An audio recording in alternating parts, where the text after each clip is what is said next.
Esta es la predicación correspondiente al domingo 2 de julio de 2023 de la Iglesia Cristiana Cristo Viene de Algeciras. En esta mañana el pasaje de referencia para la predicación es la carta a los romanos del apóstol Pablo, capítulo 9, versículos 1 al 24. Comenzamos en esta mañana la siguiente sección de la carta, que incluye los capítulos 9 al 11, en esta carta del apóstol Pablo a los romanos. Podría pensarse, con todo lo que ya hemos visto en todas estas semanas anteriores, que habiendo llegado al clímax de la narrativa de salvación de Dios por medio del Mesías y todo lo que el apóstol Pablo nos ha estado explicando durante todas estas semanas, de cuál es el propósito de Dios para su creación, por medio del Mesías, como digo, que ya prácticamente está todo dicho. Y pareciera entonces que los capítulos 9 al 11 pues son como una especie de apéndice de segunda importancia que poco tiene que decirnos hoy a los cristianos, ¿no? Porque habla sobre todo del papel de Israel dentro del plan de salvación de Dios, ¿no? Eh, Desde la perspectiva de que el Mesías ya ha llegado y que por lo tanto las promesas de Dios ya han empezado a cumplirse. Por lo tanto, ¿por qué Pablo trae ahora este tema? ¿Por qué complicarse y complicar la lectura de la carta con el papel de Israel en la narrativa de salvación de Dios? ¿No se supone que con el Mesías las promesas hechas a Israel están ya cumplidas y de alguna forma, por tanto, el papel que pudiera tener Israel ya ha dejado de tener vigencia? Claro, hay que tener en cuenta que para nosotros, en el nivel histórico, en el momento en el que nos encontramos, cristianismo y judaísmo son dos religiones diferentes. Así que nosotros siempre operamos bajo esta óptica, ¿no? La religión es un conjunto de creencias que se asume individualmente, a la que se adhiere uno individualmente, por eso entendemos básicamente por religión. Y bueno, pues una cosa es el cristianismo y otra cosa es el judaísmo. Hay que entender que en el tiempo de la Biblia, en el tiempo de Pablo, estos no eran conceptos corrientes, ni ese concepto de religión que hemos mencionado antes, que es un concepto que se crea a partir de la Ilustración, en el siglo XVIII, ni tampoco eh, existía un cristianismo y un judaísmo como dos religiones distintas. Pero bajo nuestra óptica, en esta diferenciación entre cristianismo y judaísmo, pues el Pablo judío se convierte en el Pablo cristiano. Y a lo largo de la historia del pensamiento cristiano, pues se ha llegado a pensar en muchos momentos que el pueblo judío ha sido reemplazado por la iglesia cristiana dentro de la narrativa de salvación de Dios. Sin embargo, tenemos que decir que todas estas ideas, que pueden ser más o menos frecuentes o más o menos populares, en realidad no corresponden con lo que Pablo está diciendo en su carta. Ya hemos visto en todas esas semanas anteriores que las promesas de Dios a su pueblo han sido cumplidas en Jesús de Nazaret como el Mesías prometido, y Pablo, el apóstol Pablo, enseña todo esto lo cree, lo enseña, en cuanto judío sin dejar de ser judío y en plena conciencia de que lo que ha ocurrido con Jesús, el Mesías, no es otra cosa que el cumplimiento de las promesas hechas por Dios a Israel. Por lo tanto, no hay un Pablo judío que se convierte en cristiano, sino hay un Pablo que entiende, que descubre, que experimenta, que se le revela que Jesús es el verdadero Mesías. También hemos visto cómo si la narrativa del Antiguo Testamento, o desde el punto de vista judío de las escrituras hebreas, pero de forma especial las narrativas del Éxodo, con sus énfasis sobre la presencia de Dios, tabernáculo y la ley, si prescindimos de todo esto, todo lo que Pablo dice carece de sentido. Es decir, no es posible entender a Pablo al margen de la narrativa de la Biblia, de la narrativa del Éxodo, las narrativas del Antiguo Testamento. Así que, si Romanos capítulos 9 al 11 se pregunta, Pablo, este texto se pregunta por el papel de Israel después del Mesías, entonces no se trata de una argumentación secundaria y periférica, sino parte de la argumentación principal de la narrativa de la salvación de Dios que se nos testimonia en la Escritura. Es decir, no es algo secundario, sino es algo principal lo que aquí se va a desarrollar. ¿Y por qué esto es así? Pues es lo que vamos a ver a continuación.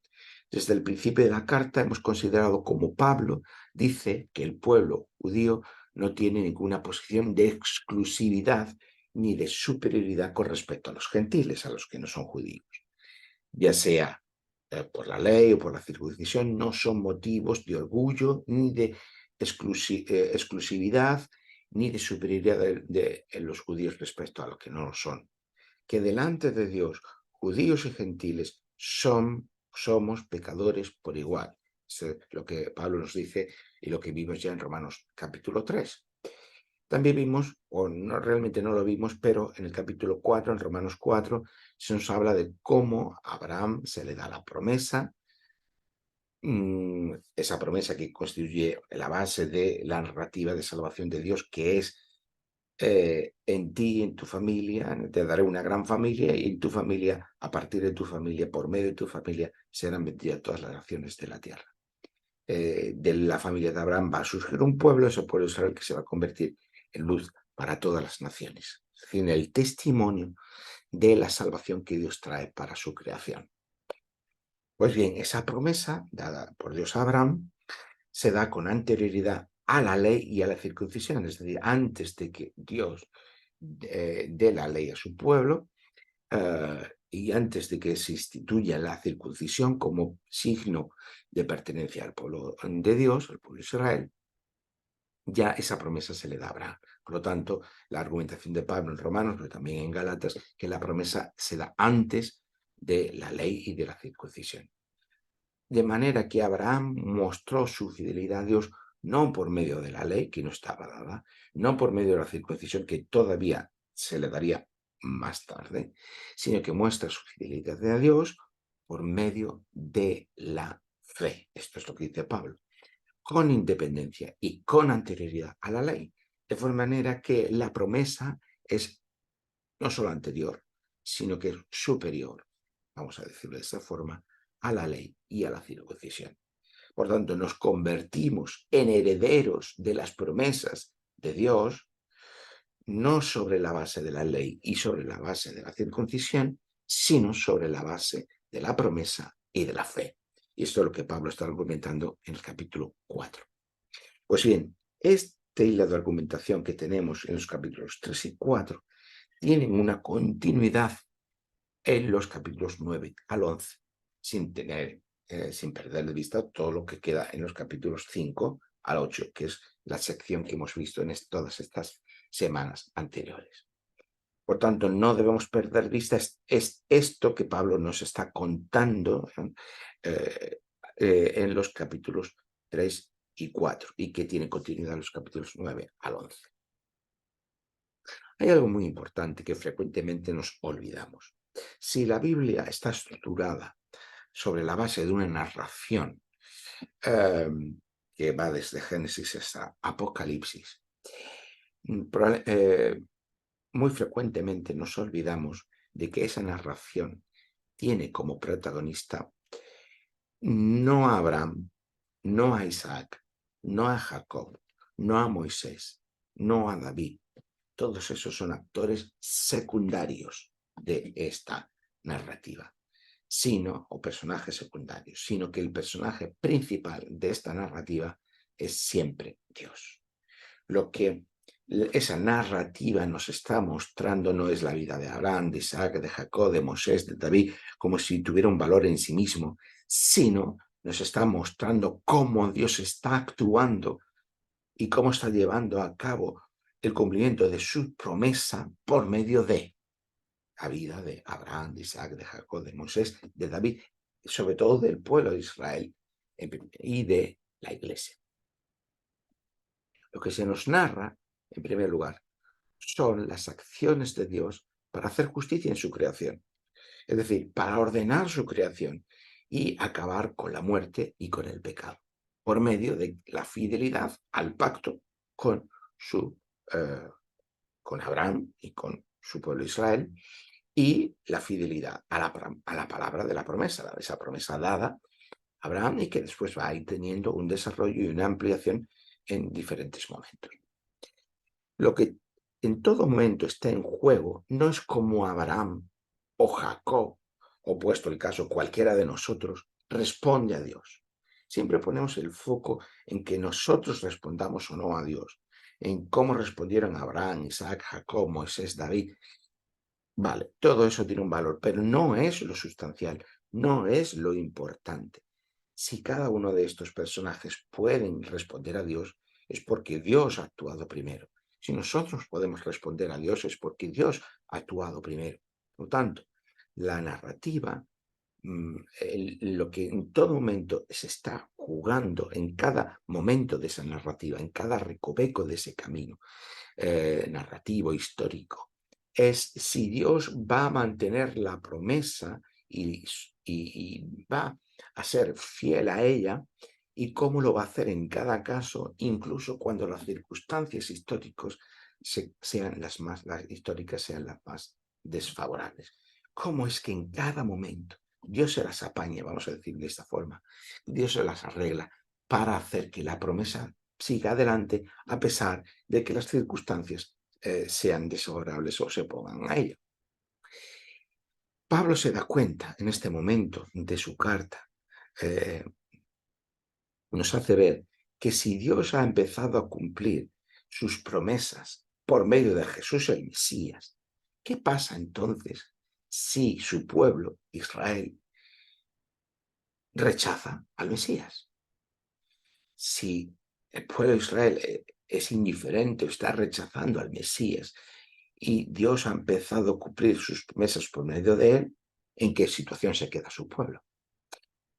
No resulta indiferente que la mayor parte de sus hermanos judíos, de sus uh, compatriotas, así como sus propios parientes, las personas más cercanas de su propia familia, no comparten esta buena noticia.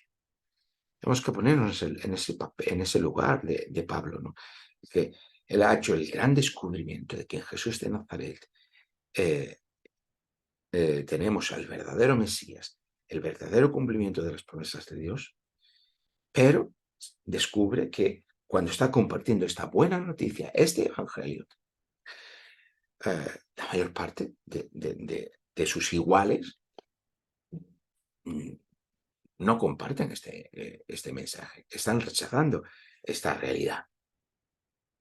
Claro, esto para Pablo no es cualquier cosa. Nos dice por Pablo en versículo 2 del capítulo 9 que siente profunda tristeza y continuo dolor en sí mismo, su propio interior, en sus propias entrañas,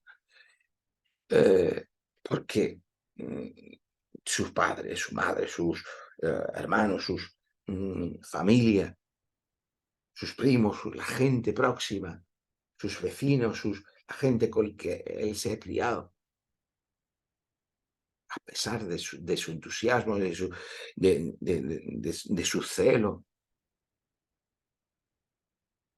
se muestran indiferentes o abiertamente están rechazando este evangelio, el evangelio que Pablo está presentando. Hasta ese punto siente dolor por la gente a la que él ama y dice que preferiría ser separado del Mesías. Sí. si yo fuera separado del Mesías y eso sirviera para que mis hermanos judíos, todo, mi familia, la gente a la que quiero, eh, pudieran unirse al Mesías y con eso eh, lo consiguiera, preferiría ser separado del Mesías, dice Pablo.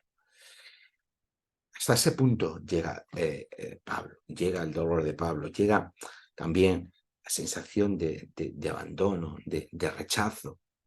Jesús fue rechazado también por los suyos. Bien tuvo que salir de Galilea. Pues Pablo también es rechazado por los suyos. Así que eh, no es cualquier cosa. Aquí tenemos al Pablo más íntimo, más personal, nos está desvelando su interioridad.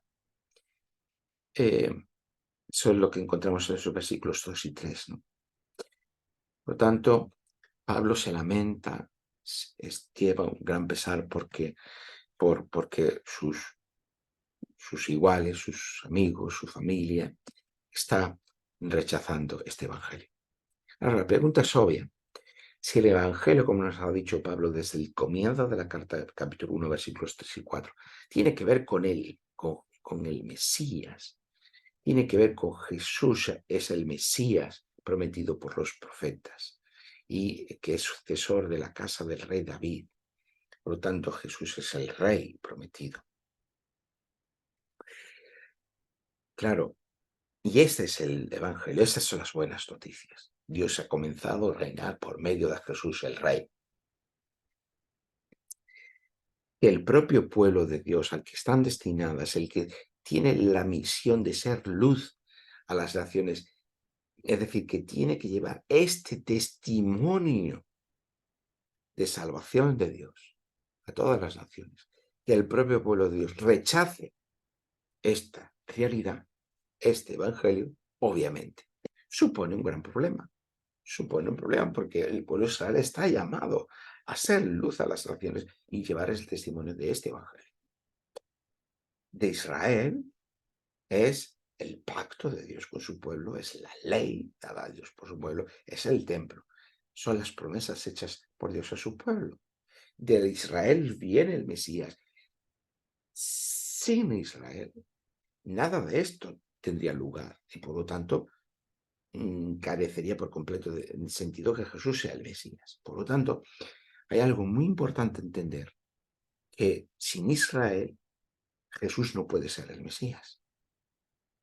Es más, todo lo que nos enseña el apóstol Pablo, pero todo el resto del Nuevo Testamento acerca de Jesús, carece de sentido sin Israel. Así que no es cualquier cosa. ¿Qué va a pasar entonces? Si Israel está rechazando al Mesías, ¿qué va a pasar con los planes de Dios? Ya ha empezado a cumplir sus promesas, pero aún queda la consumación de todas ellas en el reino de Dios, en la nueva creación. ¿Qué pasa entonces con Israel? Esto es lo que Pablo se está planteando en esta parte de su carta. Y como vemos, no es algo secundario, sino es algo completamente central al Evangelio. El problema no es solo para Israel, el problema es para Dios. ¿Es que acaso la infidelidad de Israel al rechazar al Mesías muestra que Dios ha fracasado y que y que ha sido infiel a su palabra dada? Es decir, sí, al final no, Israel no responde positivamente dentro de las condiciones del pacto porque está rechazando al Mesías. De alguna forma, eso implica que Dios fracasa. ¿Qué pasa entonces? ¿Qué está ocurriendo? ¿Cómo hay que comprender este rechazo por parte de Israel del Mesías? Como el propio Pablo dice en el capítulo 6, en el capítulo 9, versículo 6, siguiente versículo, no es que Dios, no es que la palabra de Dios haya fallado, sino que el curso de la promesa de Dios sigue su propio camino. Es decir, que el hecho de que Israel esté rechazando al Mesías forma parte de el cumplimiento de esa palabra dada por Dios. Es decir, no se va a convertir, esto es lo que dice Pablo, no se va a convertir en un obstáculo definitivo que el pueblo de Israel rechace a Jesús como el Mesías, sino que la palabra de la promesa va a continuar su cumplimiento y va a completar su camino.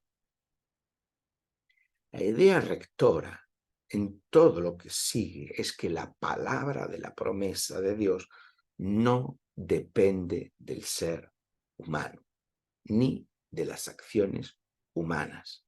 Y que de igual manera que en muchos momentos de esa narrativa de salvación, Dios se las ha apañado, Dios se las ha arreglado para que la promesa continuara a pesar de los momentos de infidelidad de su pueblo, a pesar de la infidelidad de Jacob, de Abraham, de Jacob, de Isaac, en determinados momentos de David.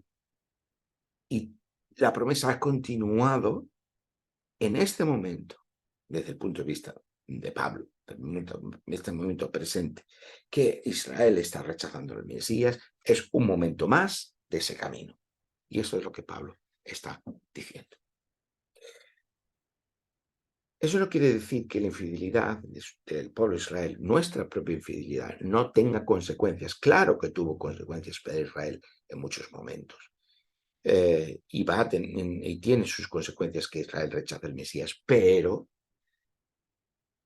la carga de la prueba no está sobre Israel, no está sobre cada uno de nosotros, sigue estando de parte de Dios. Y esta es la ejemplificación más importante de lo que significa la gracia de Dios. Cuando hablamos de la gracia de Dios, hablamos de la misericordia y el amor que Dios tiene a su creación y a cada uno de nosotros. No hay ejemplo más importante de esa gracia, el que a pesar de nuestra infidelidad, que a pesar de la infidelidad de Israel, repetida infidelidad, Dios sigue adelante con su promesa. Si Dios elige a Abraham, a Isaac, a Jacob, a su pueblo Israel, es solo y exclusivamente por su gracia. La gracia no comienza en el Nuevo Testamento. La gracia de Dios está ya en la creación misma, porque Dios crea sin tener por qué. Dios crea todo sin tener obligación ni necesidad de ello. Pero la gracia de Dios comienza allí, en Abraham, quizás también antes, pero de una forma muy expresa en Génesis 12.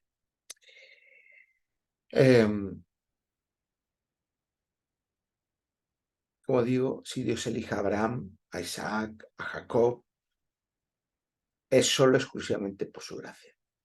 No hay condiciones ni méritos que cualifiquen a Abraham, a Isaac, a Jacob, para que Dios elija a cada uno de ellos. Es más, la Biblia, la narrativa de la Biblia nos muestra cómo en ellos mismos existen poderosas razones para no ser elegidos por Dios.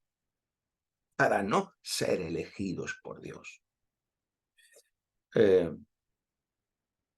Después de haber dado la promesa a Abraham, Abraham va a dudar de Dios.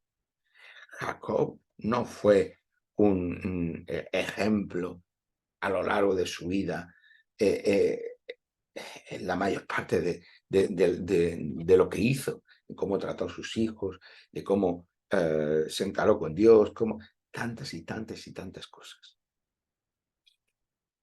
Lo interesante de todos los personajes en la Biblia es que están presentados siempre con una brutal realidad, no son santos en este sentido de perfección moral.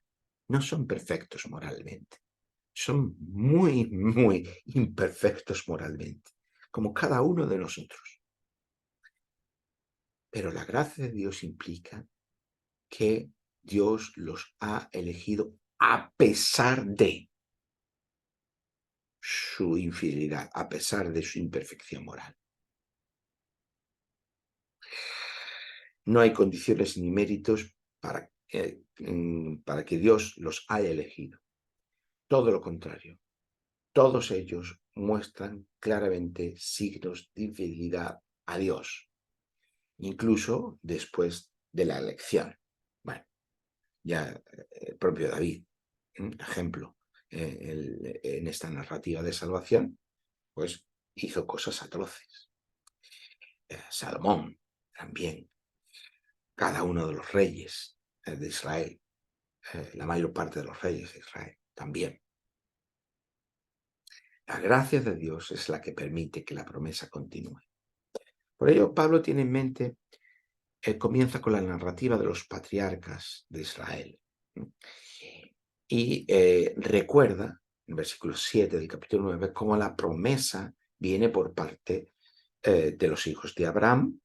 A Abraham se le da la promesa, va a hacer una nación grande, pero Abraham duda del cumplimiento de esa promesa y por tanto se las ingenia para tener un hijo. Pero lo que se recuerda es que no viene un hijo que es Ismael. No viene la promesa por parte de Ismael, sino por parte de Isaac. Es decir, no viene por parte de aquel hijo que Abraham se las ha ingeniado para tener por sus propios recursos, sino que viene por parte de la promesa, Isaac, que a pesar de que Sara y de Abraham ya estuvieran entrado en años, tienen el hijo que Dios le había prometido, Isaac. Igual que por parte de los hijos de Isaac, tendrá dos hijos, Jacob y Esaú, pues no viene la promesa por parte de Esaú, que es el primogénito, que es el que se supone que tiene que heredar, y que por tanto la promesa va a venir por parte de Esaú. Y ya se dice la palabra, la promesa anteriormente, que nazca de que Jacob va a ser el que, por la vía del que la promesa va a continuar. Versículos 10 al 13 del capítulo 9 de Romanos. Esto es lo que Pablo nos está diciendo. Está remontándose en todas estas narraciones de allí, de Génesis. Claro, desde nuestra perspectiva moderna, con nuestro énfasis en la subjetividad individual, en los derechos individuales, etcétera, esto puede parecer injusto. ¿Por qué elegir a Isaac y no a Ismael? ¿Por qué elegir a Jacob y no a Saúl? No tiene que ver con esto, no tiene que ver con los derechos individuales, con la subjetividad individual, con la conducta individual, con la importancia del individuo. No tiene nada que ver con esto. Tenemos que deshacernos de estos patrones porque no entenderemos entonces nada. No se trata de esto. No se trata de que Dios esté favoreciendo de una forma arbitraria, caprichosa a uno en favor de otro. No es esto lo que se está diciendo. Lo que se quiere poner el énfasis es que Dios está haciendo cumplir la promesa por sí mismo. Es decir, que no quiere que se albergue nunca la duda de que el ser humano es el que, por sus propios medios, es el que hace cumplir la promesa de Dios. No es que el ser humano se las arregle para... Dios ha hecho una promesa, bueno, y ahora nosotros vamos a hacer que esa promesa se cumpla. Vamos a ayudar a Dios, como Abraham, que quiso ayudar a Dios. Y el texto bíblico lo que nos quiere hacer hincapié es, no. La promesa es de Dios y Dios va a llevar a cumplimiento esa promesa por sí mismo, muchas veces en contra de las acciones humanas, al margen de las, no al margen, porque sigue siempre contando con lo humano, pero a pesar a veces de los errores, los pecados y las infidelidades de los seres humanos. Este es el énfasis. Si empezamos a pensar que Dios favorece a uno sobre otro, ya nos estamos equivocando. El énfasis está en que el protagonista siempre es Dios. Lo importante es la fidelidad de Dios para que su promesa pueda continuar. Eso es lo importante. Lo que la Biblia se está constantemente preguntando es, ¿Dios va a ser fiel? ¿Dios va a seguir siendo fiel? Ahora que hemos llegado a este punto, muchísimos momentos de esa narrativa, ahora que hemos llegado a este punto, ¿Dios va a seguir siendo fiel? Es como un padre que le da oportunidades a su hijo y este hijo está constantemente defraudando y metiendo a ese padre y metiéndose en problemas.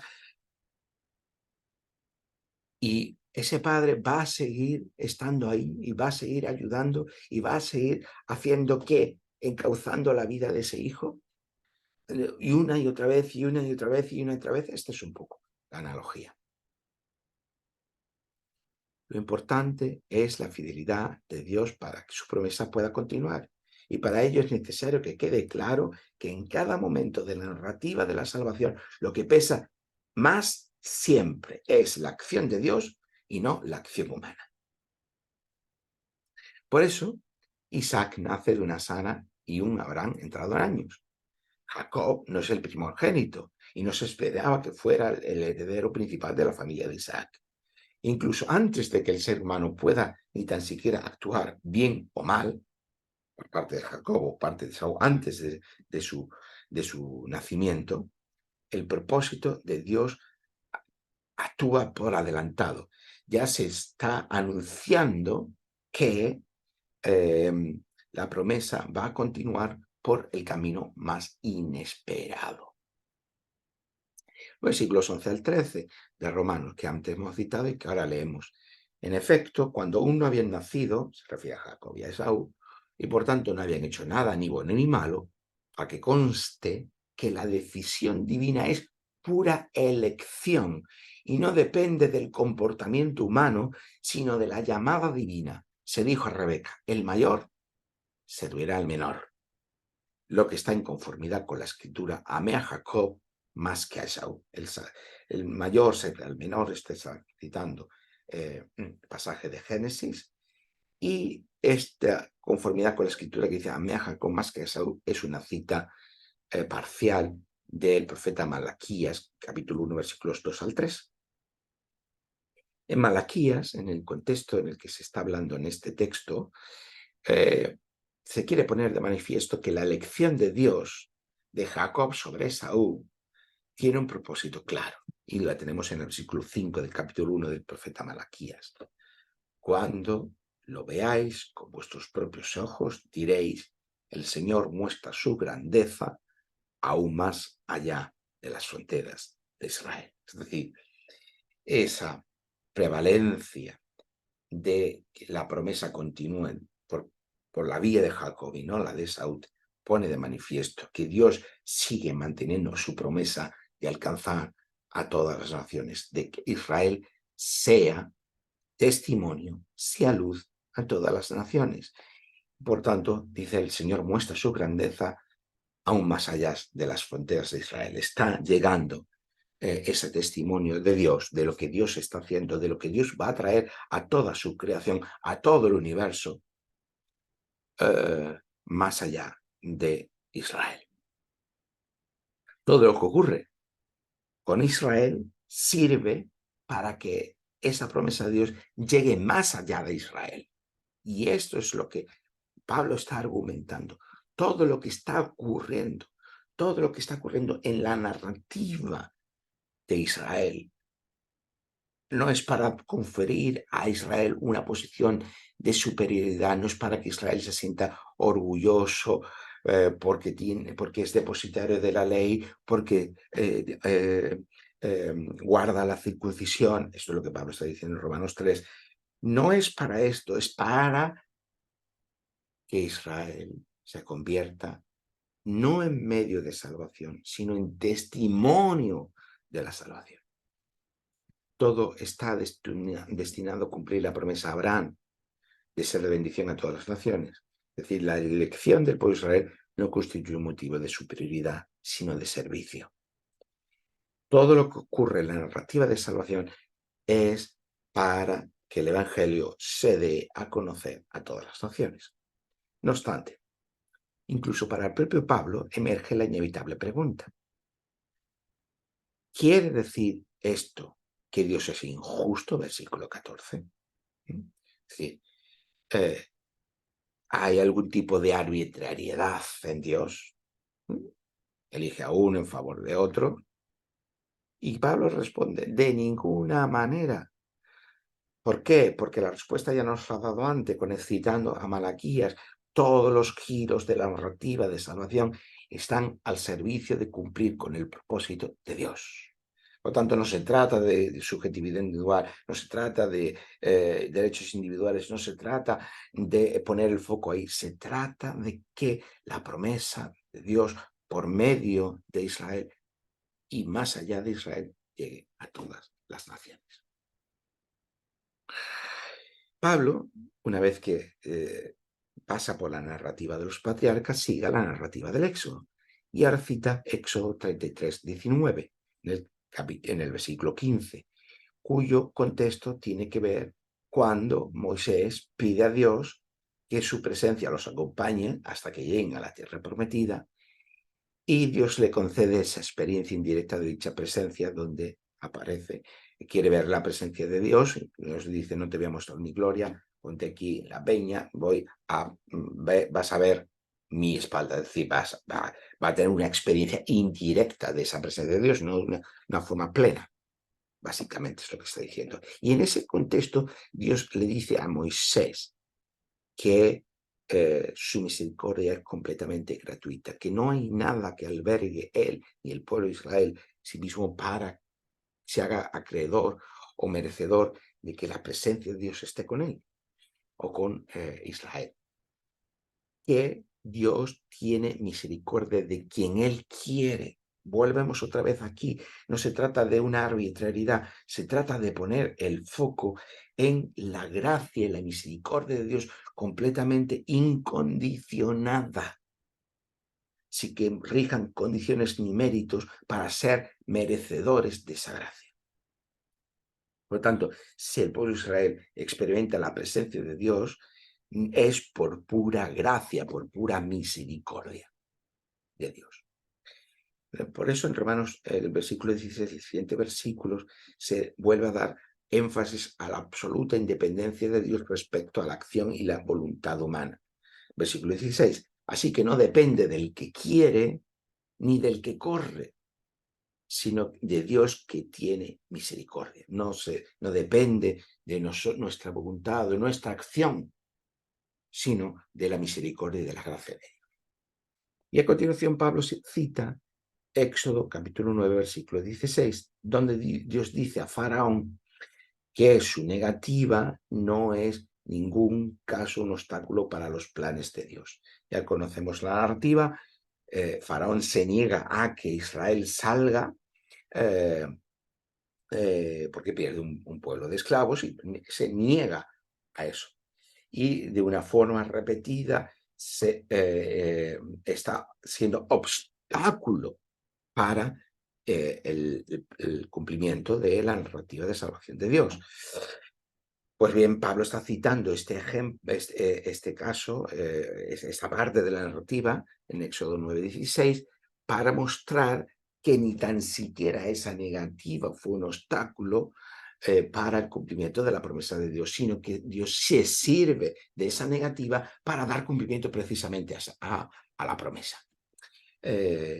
Su negativa es una oportunidad para que el nombre de Dios sea conocida por toda la tierra. Versículo 17, este capítulo de Romanos. Y volvemos a tener aquí la misma idea que en Malaquías.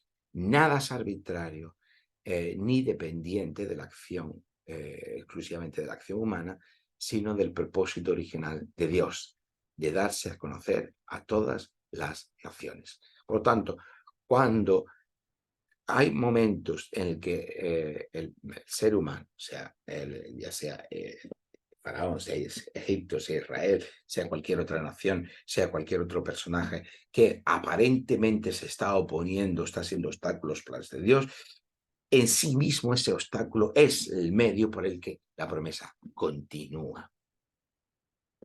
Así que Pablo vuelve a sacar la misma conclusión, versículo 18.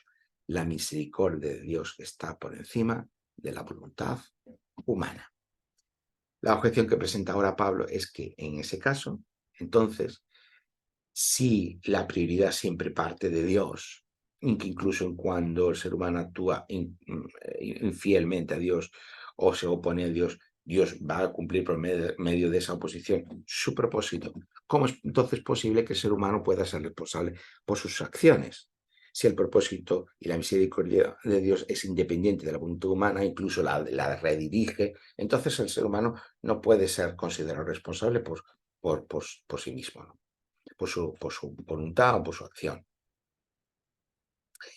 Lo que Pablo nos dice es que Dios nos está modelando, que la relación de Dios con su pueblo es como la relación del alfarero con respecto a la arcilla, al barro, la arcilla que modela. Es decir,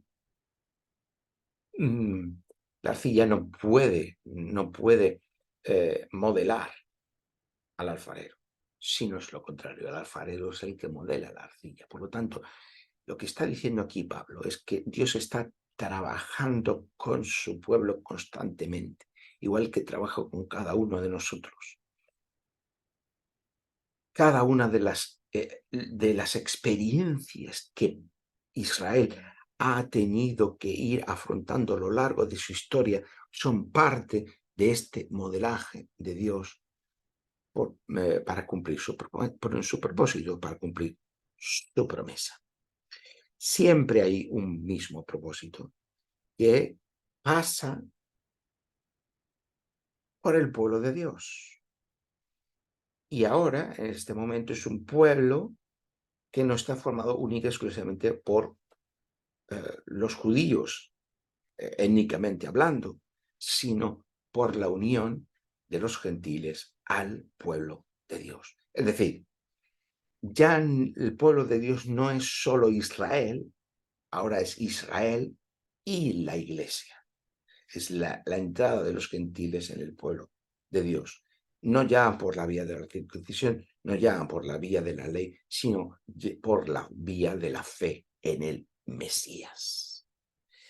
Por lo tanto, todo, aun cuando Pablo experimentara en su momento presente que Israel se estaba oponiendo a Dios porque estaba rechazando al Mesías, dice Pablo, tranquilo, Dios va a seguir trabajando con su pueblo, va a seguir modelando a su pueblo para llevar a cumplimiento su plan. Igual que el faraón se opuso a Dios, pero no sirvió de nada, ahora este rechazo es solamente circunstancial y no va a ser definitivo, sino que la promesa de Dios va a seguir y va a continuar.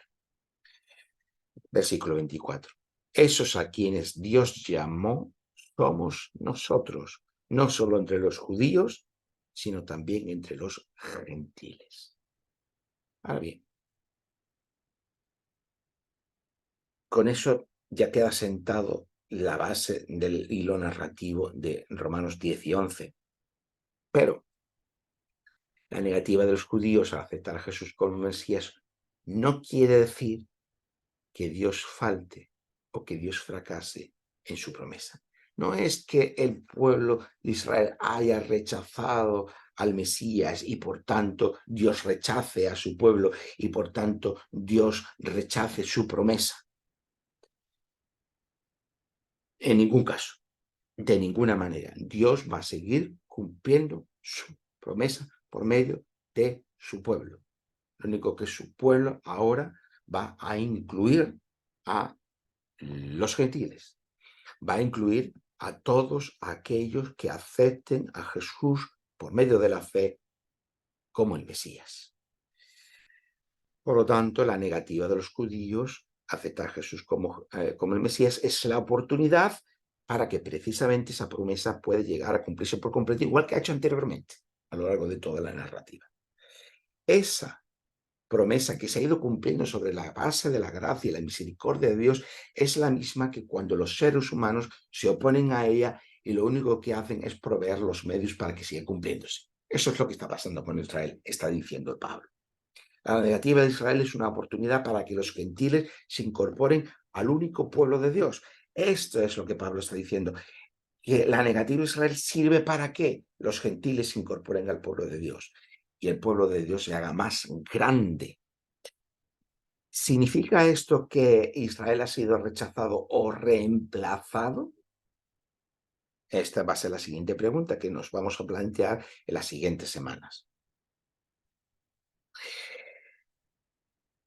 Pero de momento lo dejamos aquí en suspense para así que lo queráis mm, mm, escuchar y ver las próximas predicaciones y daremos respuesta a esa pregunta.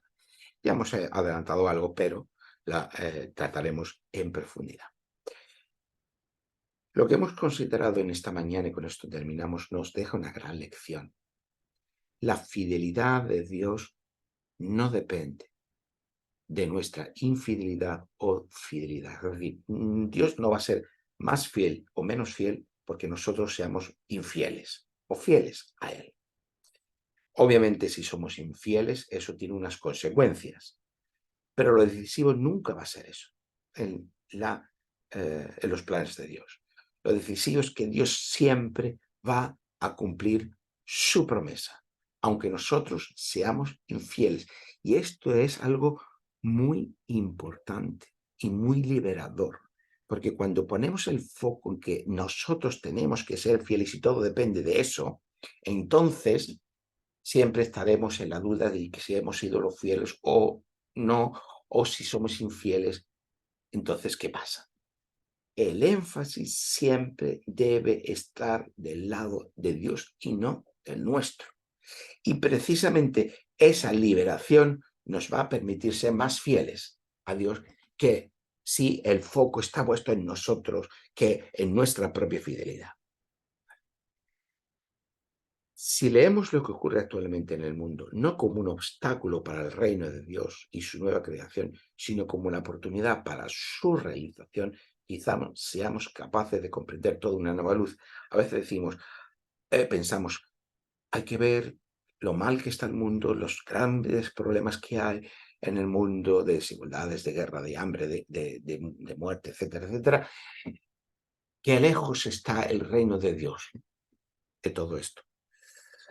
Es cierto, en cierto modo, que así es, que el ser humano cuando no está adorando a Dios, está adorando otra cosa, está oponiéndose a Dios, pero eso, en los planes de Dios, va a ser siempre un medio para que Dios acabe cumpliendo con sus propósitos. Allí donde el Evangelio es predicado, la gracia y la misericordia de Dios es siempre la protagonista. Nuestra infidelidad nunca es un obstáculo para Dios, sino un medio del que Dios se vale para su propósito.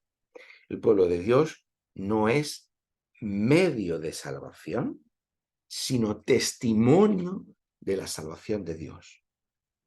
Y esto es algo importante tenerlo en cuenta. La salvación siempre es de Dios y no depende de nosotros, como individuos ni como pueblo de Dios. Pero como pueblo de Dios sí estamos llamados a ser testimonio de la salvación de Dios que se lleva a cabo por medio de su gracia, de su misericordia y de su amor.